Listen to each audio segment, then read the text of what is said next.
안녕하세요, 이창입니다. 오늘은 주택 설계 네 번째 이야기로 계단과 2층 집에 관한 것입니다.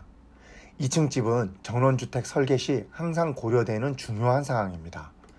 이 선택에 의해서 설계가 완전히 달라지기 때문입니다.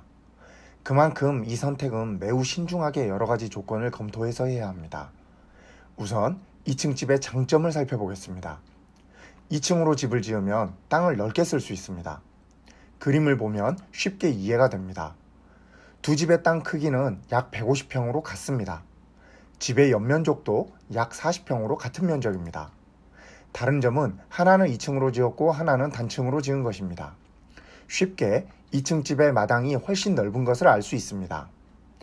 마당 면적의 차이는 단순히 1층 집의 바닥 면적이 20평 더 늘어난 것 이상입니다.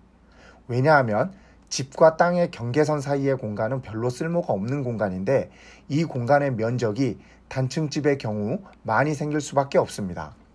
그래서 단층 집의 경우 마당의 면적이 20평이 줄어드는 것이 아니고 25평 정도의 면적이 줄어들게 되는 것입니다.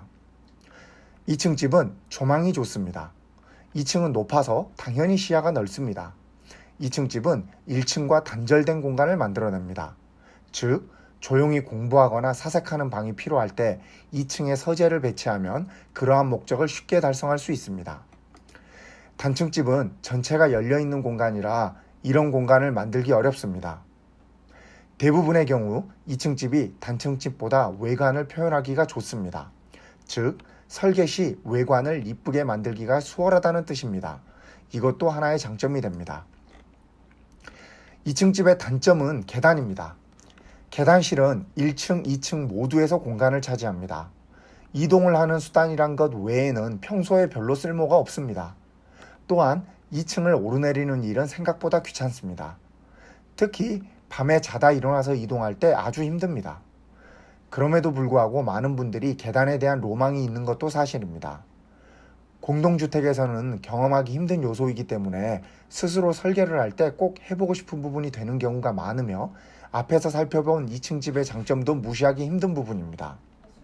같은 연면적으로 집을 지을 때 시공비가 1층 집이 많이 드는지 2층 집이 많이 드는지 질문하시는 분들이 많습니다. 한마디로 답변이 어렵습니다. 설계에 따라 다릅니다. 그렇지만 일반적으로 비슷한 비용이 든다고 생각하셔도 크게 틀리지 않습니다. 2층 집은 기초와 지붕 면적이 좁아서 시공비에서 득을 보지만 높은 부분 공사를 위한 가설 장치들이 들어가기 때문에 시공비에서 손해를 봅니다. 이런 식으로 시공비에서도 여기저기 장단점이 있다 보니 전체적으로 같은 연면적이면 같은 비용이 든다고 생각하는 것이 쉽습니다.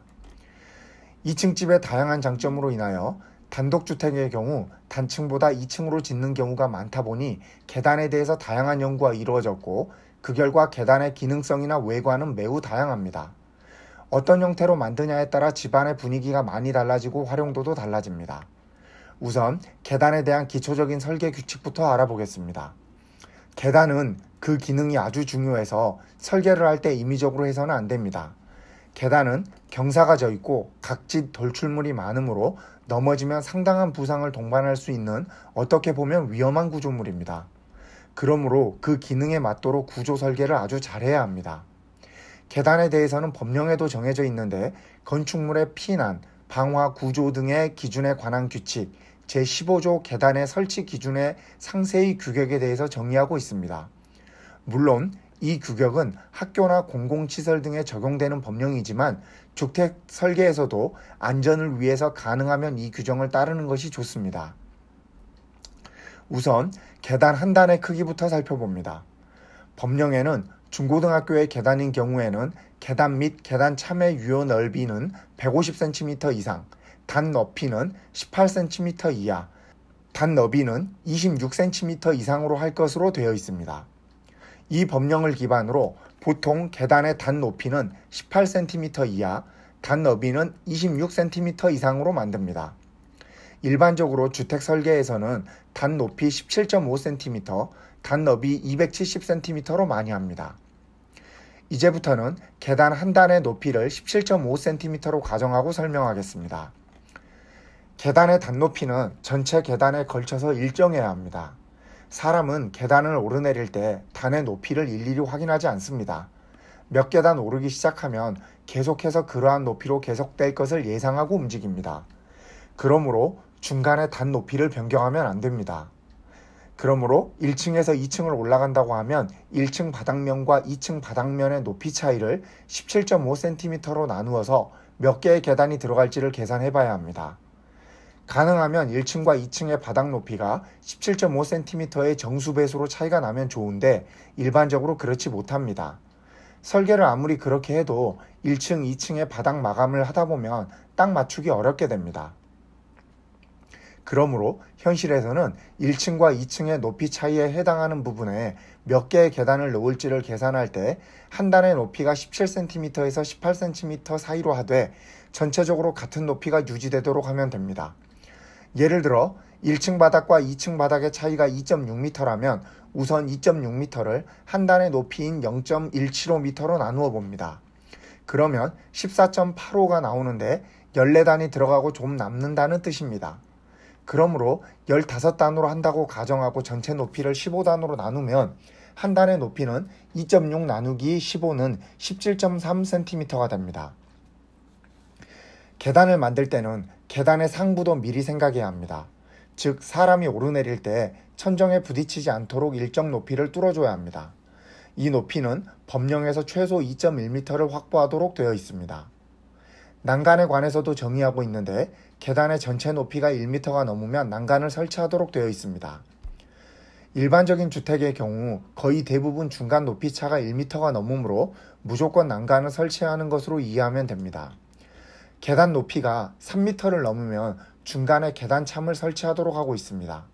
계단참은 계단 너비가 넓은 일종의 쉬어가는 공간입니다. 계단참은 너비가 최소 1.2m 이상이 되어야 한다고 되어 있습니다. 일반적으로 주택의 계단 높이는 3m가 안 되므로 계단참을 만들 경우는 거의 없습니다. 계단을 직선으로 쭉 연결해서 2층까지 가게 되면 계단실의 바닥 길이가 4m 정도 필요합니다. 그런데 실제 주택 설계에서 이렇게 직선으로 길게 계단을 만드는 경우는 별로 없습니다. 그만한 공간을 만들기가 쉽지 않기 때문입니다.